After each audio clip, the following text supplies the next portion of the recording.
Hello, I'm Benjamin Sullivan, and welcome to episode 2 of Ben Vesta, my official vlog.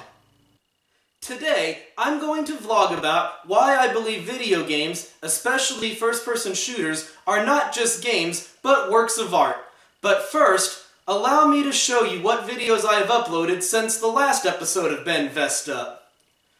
I was recently going through some old VHS tapes, and I found an old Duracell battery commercial that had a Wild West theme to it.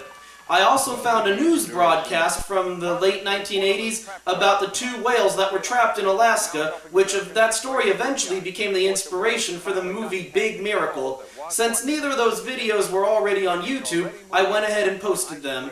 I also made a video where I experimented with my green screen by adding a fire background to a video of myself playing guitar. And now, for today's vlog. When you're playing a computer game or a video game, chances are you're enjoying yourself, you're relaxing, and you're having fun. Now, when I play a computer game, I'm still having fun with it, but there's more to it than just playing the game just for the fun of it. I like to take a moment to actually appreciate how much time and effort was put into it, and all the artwork behind the creation of the game. Think of it like this. You have an artist or a painter who wants to paint a picture. He starts with just a white page on the easel. He takes the time to paint it. Then when he's done, he shows it to you, and you react to the painting. But there's more to it than just that. When you're looking at a painting, you're wondering what exactly the painting is about, or what the message is trying to say. Now, if you look at a painting like a painting of a castle, for example, you might wonder what's inside the castle or what's around the castle, but you're limited to just what you see. With a computer game, it's very similar when you're starting to create one. The artist behind the game has to decide what the level is going to look like, might have to draw it out on paper or draw it out on a computer first, and then bring it to life in the video game. But unlike the painting, which only shows you what you see, in the game you can actually move around. Like you can actually see maybe what's behind the castle or what's inside the castle. In other words, when you're playing a video game, it's almost like you're jumping into that painting and seeing what's around you, seeing what's on the other side of what you couldn't see in the actual painting. Now, when I was a kid, I was a fan of the Serious Sam games, and I still am. And I remember I had the original Serious Sam on my old Windows XP computer, and I remember I used to build my own levels. The game came with its own level editor, and I would build my own levels. And it was a lot of fun, but it was also a lot of work. It was time-consuming, but it made me realize how much time it gets put into making a game and all the artwork behind it. I was having to actually on paper draw out what I wanted it to look like before I could bring it to life on the screen.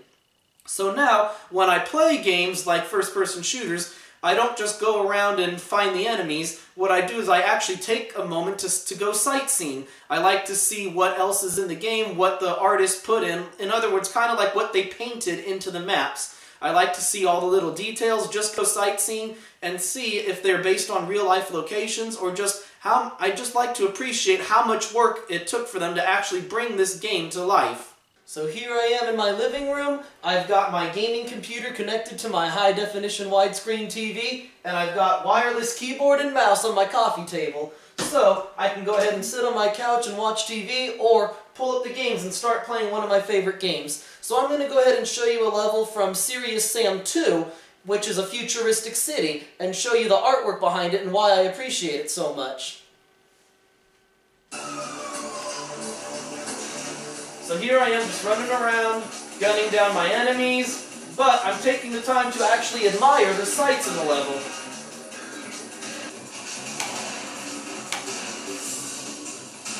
So this is a level where I'm apparently on top of a rooftop of a skyscraper in a futuristic city, and I'll go ahead and show it to you and show you why I appreciate this game so much.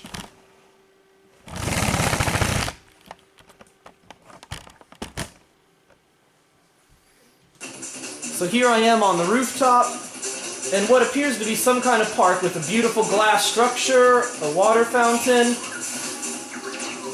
and you look up in the sky, we can see more skyscrapers in the distance, like a monorail track, some flying cars. Let me gun down these enemies real quick. But what I'm doing is I'm not just gunning down my enemies, I'm actually taking the time to appreciate how much time and effort the creators must have put into this game. All the little details from the skyscrapers to the clouds and the reflection of the windows to the monorail track and the plants, and even over here there's some benches. So basically all these little details, everything from the textures like the rocks and then the bricks and then the flowers, I just really enjoy taking the time to sightsee. Like if this were a painting, for example, right here, if this was an artist who painted that picture, we could see like the glass dome and the fountain, but wouldn't be able to see what's around it. Now that it's a game, we can like jump into the painting and actually take the time to see what else is put around it. Like I can jump on top of the fountain, grab some armor, walk to the edge of the skyscraper and look at the whole city.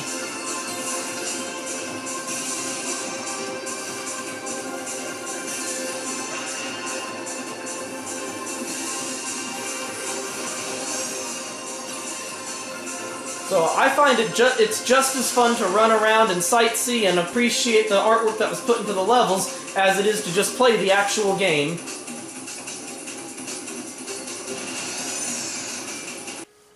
Well, thank you for taking the time to watch my video, and it's only a couple days until my birthday, so the next episode of Ben Vest Up will be my special birthday edition. Have a great day, YouTubers!